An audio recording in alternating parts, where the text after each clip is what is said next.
జయ శ్రీమన్నారాయణ. అసలు వెంకటేశ్వర స్వామి వారికి శనివారానికి సంబంధం ఏమిటి? శనివారం రోజునే స్వామివారిని ఎందుకు దర్శించుకోవాలి అనే విషయం గురించి మనం తెలుసుకుందాం.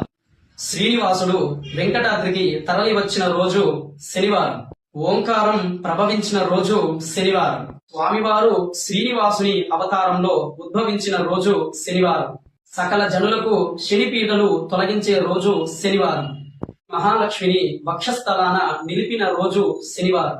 శ్రీనివాసుని భక్తి శ్రద్ధలతో ఎవరైతే పూజిస్తారో వారి జోలికి రానని శనీశ్వరుడు వాగ్దానం చేసిన రోజు శనివారం.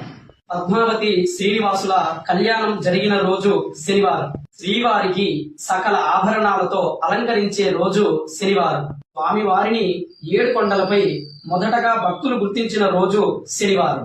ఇవన్నీ కూడా ఒక్క శనివారం రోజునే జరిగినవి కావున మనం శనివారం రోజున వెంకటేశ్వర స్వామి వారిని దర్శించుకోవడం వలన మన జన్మ ధన్యమైపోతుంది. జై గోవింద.